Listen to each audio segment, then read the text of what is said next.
మొత్తానికి 'పెద్ది' మూవీ ఈరోజు ప్రీమియర్స్‌తో చాలా గ్రాండ్‌గా రిలీజ్ అయింది.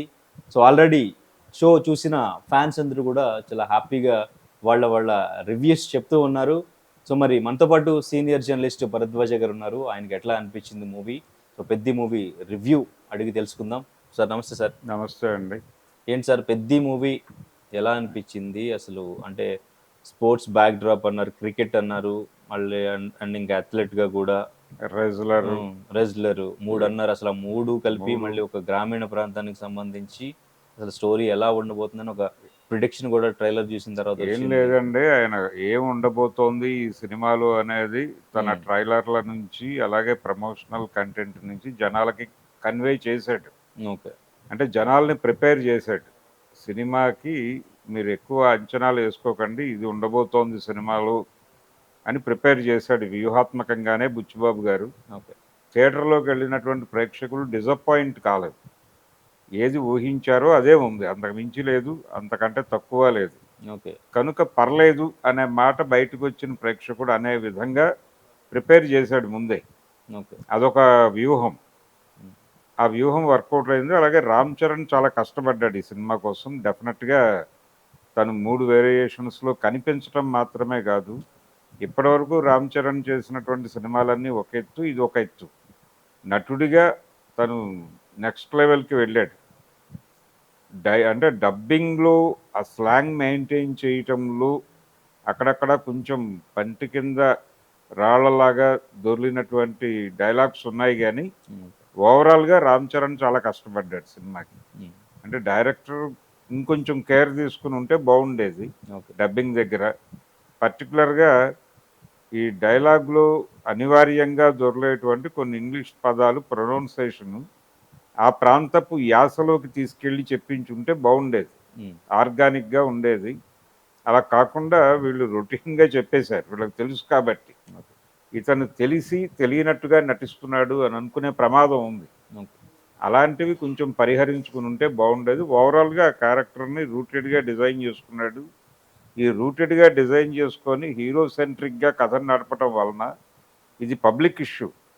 అంటే వెలుగు చూడని గ్రామాలు అంటారు, బేచిరాగ్ విలేజెస్ అంటారు వాటిని. హ్మ్. వెలుగు పడని గ్రామాలు. ఆ సమూహాలు ప్రపంచానికి తెలియదు, వాళ్ళు ఓటర్ లిస్టులో కూడా ఉండరు. రాజకీయ నాయకులు, ప్రభుత్వాలు ఎలా చూస్తాయంటే ఓటు హక్కు ఉన్నవాడినే మనిషిగా చూస్తాయి. అంటే వాడితో పని ఉంటుంది కాబట్టి. ఓకే. కాబట్టి వాడికి ఓటు లేదు అంటే కనుక ఆయన ఏం చేయడానికైనా సిద్ధపడిపోతారు. అది ఈ సినిమాలో బాగా ఎక్స్పోజ్ చేయగలిగాడు. 2-3 సీన్స్లో బుచ్చిబాబు పర్టికులర్గా ఈ జగపతి బాబు క్యారెక్టర్, ఆ ఊరి కోసం పోరాటం మొదలుపెట్టినటువంటి వాడిగా జగపతి బాబు క్యారెక్టర్ ఉంటుంది. ఆ క్యారెక్టర్కి పేరు కూడా అప్పల్ సూరి అని పెట్టాడు ఆయన. ఈ అప్పల్ సూరి అనే ఒరిజినల్ క్యారెక్టర్ ఉంది శ్రీకాకుళం జిల్లాలో, ఓకే. మామిడి అప్పల్ సూరి ఆయన. హుహు. ఆ మామిడి అప్పల్ సూరి కూడా జనం కోసం పోరాడిన క్యారెక్టరే అది. ఆ పోరాటంలోనే చనిపోయాడు ఆయన. ఆ రెఫరెన్సెస్ ఏవో తీసుకుని అల్లిన క్యారెక్టర్ లాగా అనిపించింది ఆ క్యారెక్టర్ పేరు అలా పెట్టడం వలన. అందుకని ఆ క్యారెక్టర్ నుంచి అప్పల్ సూరి గారి ఆర్గ్యుమెంట్ కూడా అదే. ప్రజలంటే మామిడి అప్పల్ సూరి గారు, హ్మ్. ప్రజలంటే ఓటర్లు మాత్రమే, మీకు మీకు ఓట్లు పడవు అనుకుంటే జనాలను ఏం చేయడానికన్నా సిద్ధపడిపోతారు మీరు. కాబట్టి ఎన్నికల్ని బహిష్కరించడం ద్వారా మేము మీ మీద రివెంజ్ తీర్చుకుంటాం అని మాట్లాడేవాడు ఆయన ఆ రోజుల్లో. అలాంటి సందర్భం ఉంది ఈ సినిమాలో. అయితే అలా రియాక్ట్ కాడు ఈ అప్పల్ సూరి. ప్రాధేయపూర్వకంగానే, సబ్మిసివ్గానే ప్రయత్నం చేస్తాడు. ఆ ప్రయత్నంలో ఆయన సాధించలేకపోయాను అనేటువంటి ఒక డిప్రెషన్లోకి వెళ్తుంది ఆ క్యారెక్టర్. అది బాగా డిజైన్ చేశాడు ఆ క్యారెక్టర్ని. జగపతి బాబు కూడా చాలా బాగా అర్థం చేసుకుని నటించాడు. డబ్బింగ్ కూడా చాలా బాగా చెప్పాడు ఆయన. హ్మ్.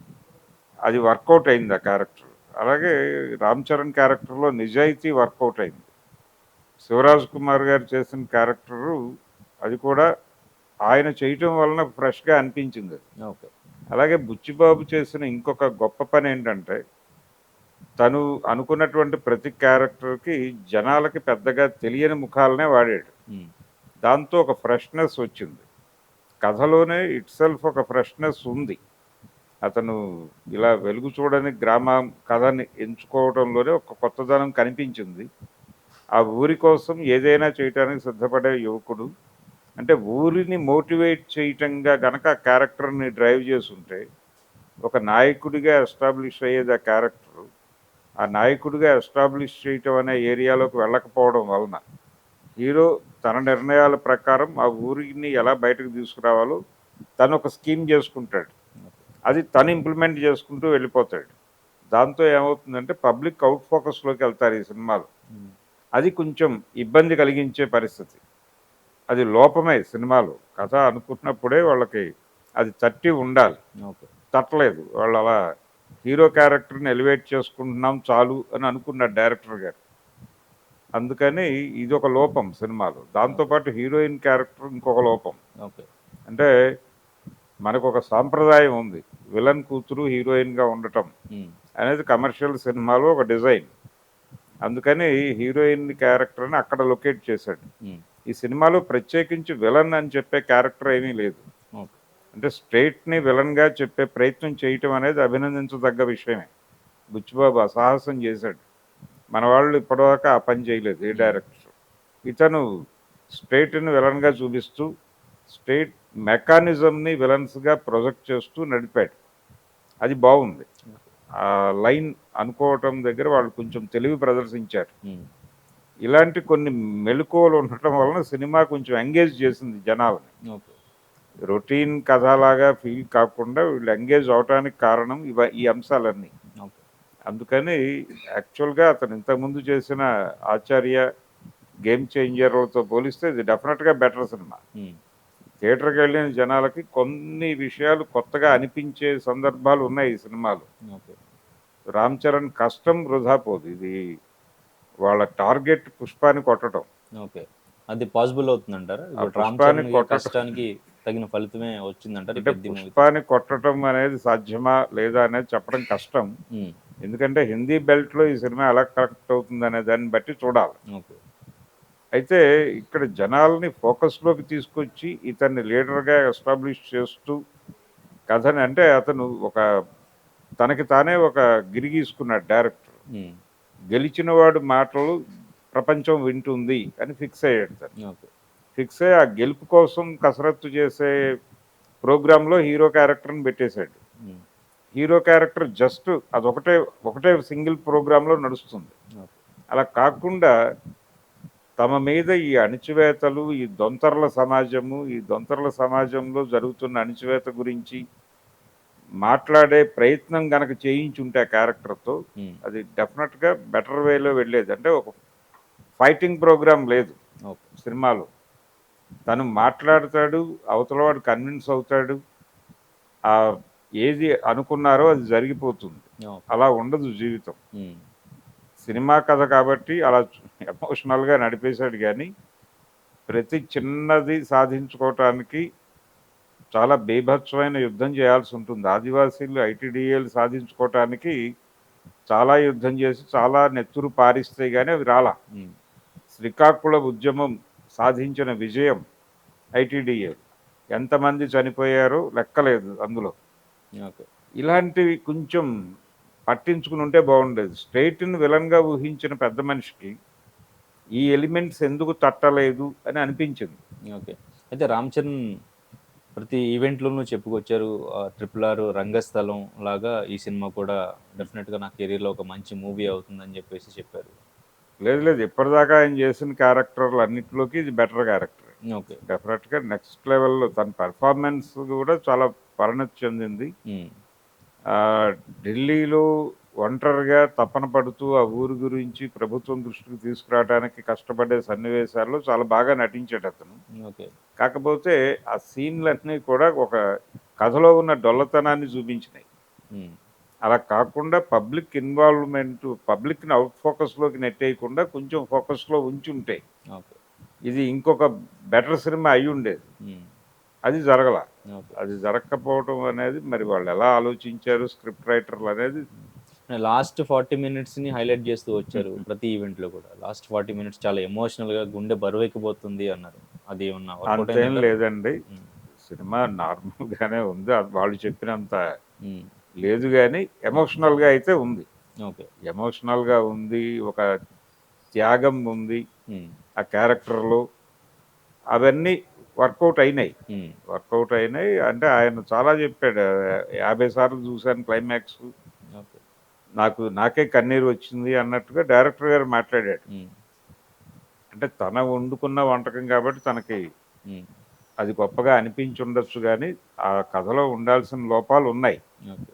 అవి సవరించుకుని ఉంటే డెఫినెట్గా మంచి సినిమా అయ్యేది. ఇది ఒక మంచి అంటే నేను అనుకున్న లైన్ ఏంటంటే ఈ సినిమాకు సంబంధించి ఉమ్, అలాంటి ఊర్లల్లో జనాల్ని అసాంఘిక కార్యక్రమాలకి, నేర ప్రపంచానికి వాడుకుంటారు. ఉమ్, ఎందుకంటే వీళ్ళకి ఐడెంటిటీ ఉండదు కాబట్టి ఆ పని చేసి వాళ్ళని తీసుకెళ్ళి అక్కడ పారేస్తే కొంత డబ్బులు ఇచ్చేస్తే వాళ్ళు బతుకుతారు. ఉమ్, వాళ్ళు అడపాదడపా పోలీసులు అక్కడ కూడా టార్గెట్ చేసి టార్చర్ పెడుతూ ఉంటారు వీళ్ళని. ఓకే.